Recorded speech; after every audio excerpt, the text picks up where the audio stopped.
할렐루야. 신은 말씀 TV 채널에 들어오신 구독자 여러분, 예수님의 이름으로 축복하며 인사드립니다. 저는 서울 방배동에 있는 충만한 교회에서 20년 넘도록 예수님의 이름과 성령의 역사로 일반 병원에서 고치지 못하는 귀신 축사와 암을 포함한 불치병과 조현병을 포함한 정신질환을 예수님의 이름과 성령의 역사로 치유하는 전현치 목회자 강요쌤입니다.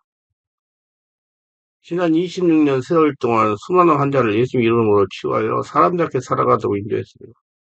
충만한교회 주일 예배는 10시 20분에 시작하는데 주일날도 예배 후에 40분 이상씩 기도하면서 담임 목사가 일일이 2회 이상 집중 안수기도를 해드리면서 주일 예배만 제대로 참석해도 안수기도 받으며 성령 세례를 받을 수가 있고 귀신이 떠나가고 마음의 상처가 치워지며 거질병, 불질병이 치유가 됩니다. 집회는 매주 월, 화, 금, 토요일 10시부터 12시까지 성령 은사, 성령 충만, 안수기도, 깊은 기도 치유 집회가 진행되고 있습니다. 특별하게 10년, 20년씩 영적, 성적, 육체적으로 고통을 당하는 상태가 중한 분들과 성령의 강력한 권능과 성령의 불과 성령의 은사를 빨리 받고 있는 분들에 대해서는 매주 화, 금, 토요일, 주일 13시 30분부터 예약하여 개별 특별 집중 치유 안수기도 시간을 갖고 있습니다. 한 번에 2명밖에 할 수 없으므로 필히 일주일 전에 예약을 해야 됩니다.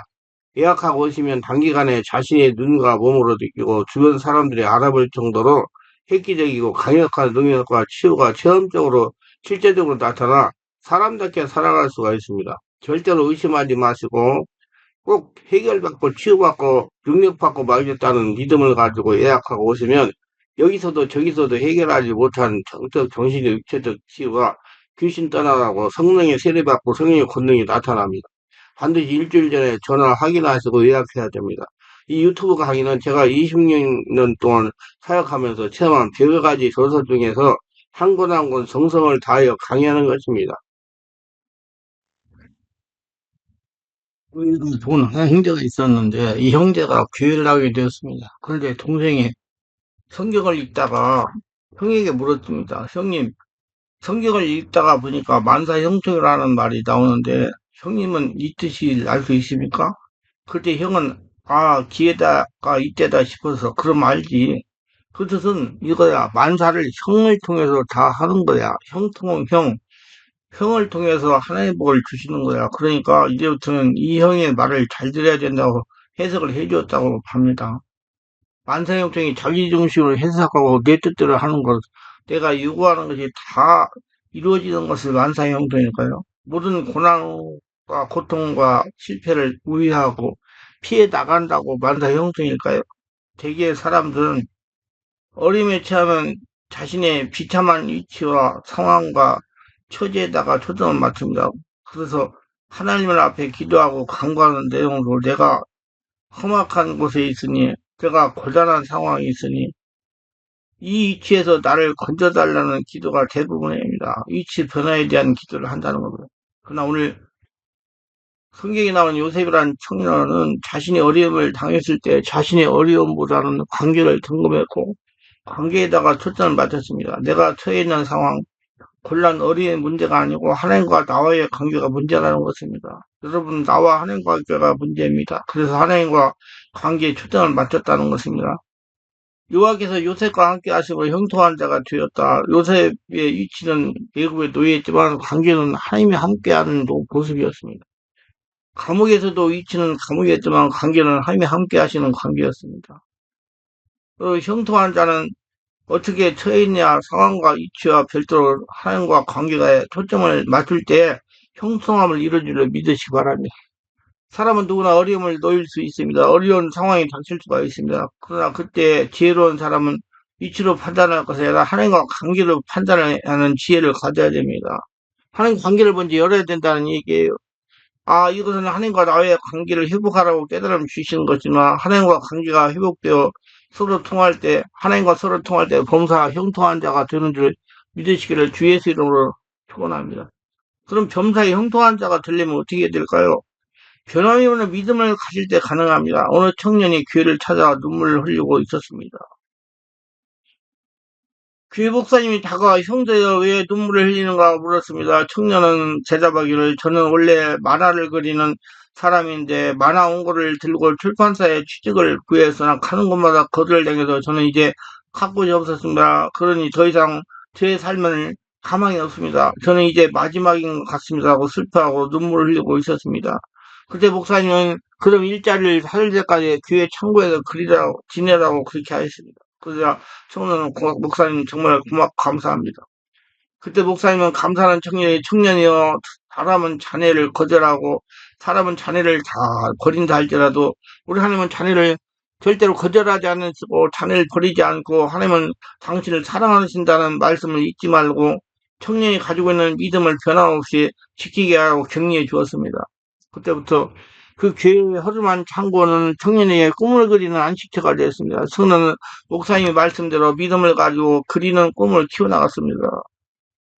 그림을 그리면서 꿈을 키워왔습니다. 그런 어느 날 그림을 그리는데 창구에 쥐가 나타났습니다.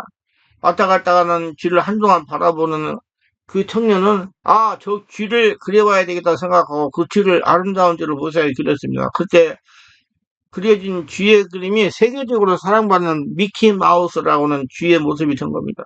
이 청년은 누구일까요? 그 청년은 바로 디즈니랜드에 창업한 웰드 지니니입니다. 드니가 좌절을 극복할 수 있었던 까닭이 무엇이었을까요? 그것은 하나님에 대한 변함없는 믿음이었던 것입니다. 사람은 누구나 경제적인 위기가 닥쳐옵니다. 건강위기도 닥칩니다. 사업위기도 닥쳐옵니다. 가정위기도 닥쳐옵니다. 이렇게 여러 가지 위기를 만날 수 있습니다. 그러나 그것에서 하나님을 향한 변치 않는 믿음을 나가면 하나님과 관계가 회복되어짐으로 반드시 형통의 길로 인도하시고 축복해 주심을 믿으시기를 주 예수님으로 소원합니다. 성경에는 하나님의 능력을 힘입어 하나님의 축복을 받을 만한 사람들 얘기가 많이 나옵니다. 이 공통점은 무엇입니까? 모두 어렵고 힘든 가운데서도 변함없이 믿음을 지켰다는 것입니다. 만물을 창조하신 하나님께서 생사복을 주관하시는 사실을 믿었습니다. 어떤 경우에 있다 할지라도 변함없는 믿음을 통해서 하나님과 관계를 중요시하는 사람들이 있었다는 것을 믿으시기를 바랍니다. 창세기 45장 4절에 보면 나는 당신들이 아우 요셉이니 당신들의 애굽의 판자라 당신들이 나를 이곳에 팔았으므로 근심 말씀하소서 한탄에 마소서 하나님이 나를 생명을 구원하시라고 나를 당신들 앞에 보내셨나이다. 이 말은 애굽의 노예로 팔려간 요셉이 훗날 애굽을 다스리는 총리가 되었을 때 자신을 노예로 팔아넘긴 형들이 흉년을 맞아 양식을 구하자 요셉 앞에서 머리를 숙이고 있을 때 한 말입니다. 하나님을 의지한 요셉은 매사에 하나님의 섭리가 있음을 굳게 믿었습니다. 형들의 배신으로 노예로 팔려가는 신세를 겪게 된 천신만고의 삶, 소용돌이 지나는 기막힌 삶 속에서도 그는 자신이 향한 하나님의 계획이 있음을 알고 믿었습니다.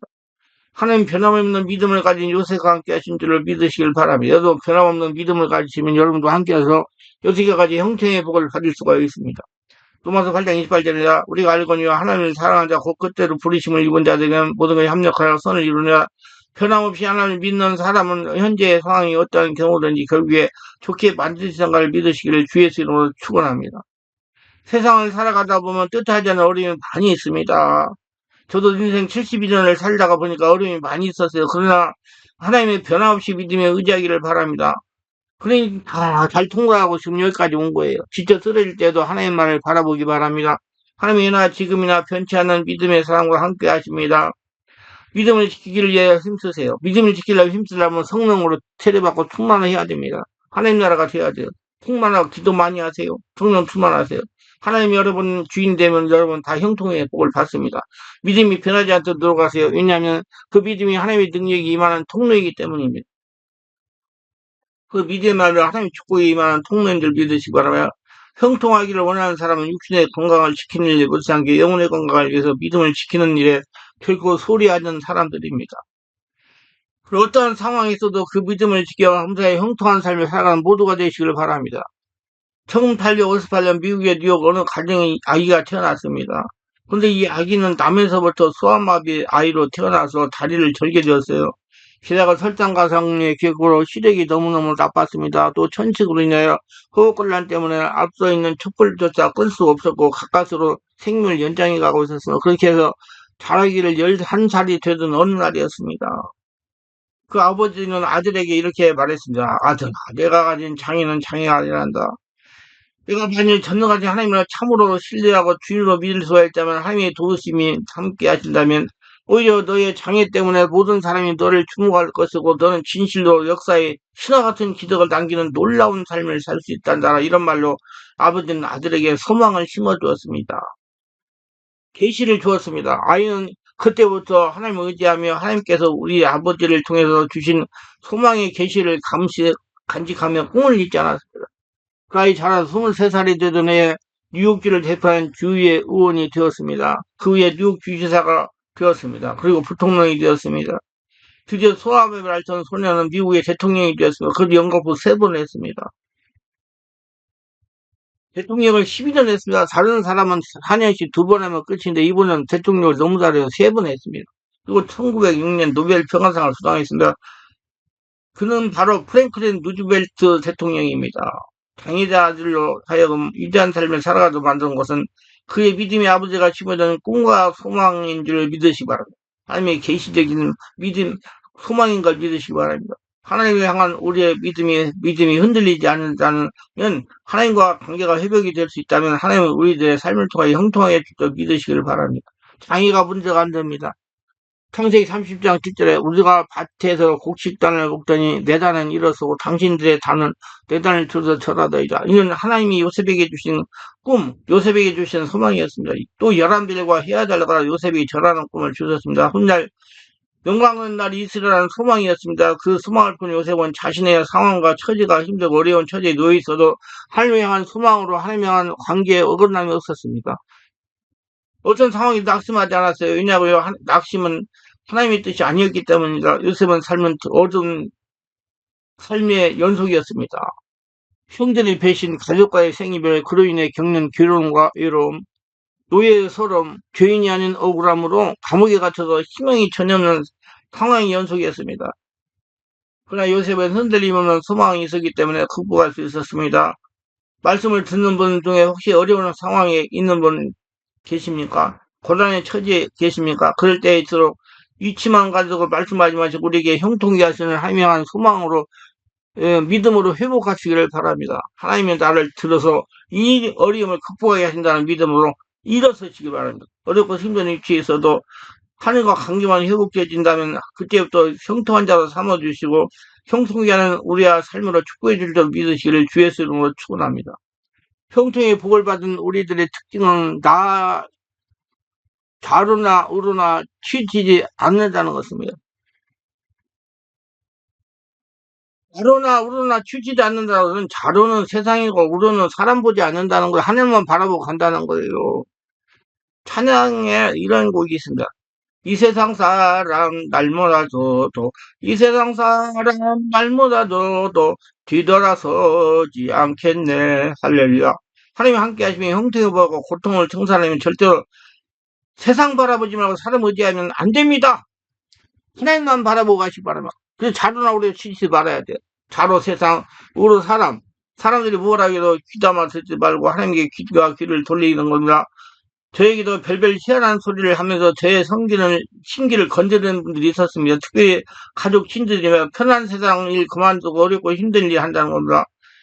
저는 절대로 마음에 두지 않았습니다. 다른 부리는 선배 목사님들 총회나 노예 어른들은 생기지 않는다는 겁니다. 아니 내가 지금 빈곤으로 구애를 하느냐 못하느냐 위기에 처해 있는데 무슨 여유가 있다고 선배 목사님을 챙겨 돌아다닙니까? 정치하고 돌아다닙니까? 말도 안 되는 말을 하시는 겁니다. 내가 만약 그때 교회를 못할 정도가 되어 교회를 살았다면 그분들이 교회를 다시 세워주지 않았을 것입니다. 영성에는 이런 용어가 있습니다. 외적 침묵과 내적 침묵입니다.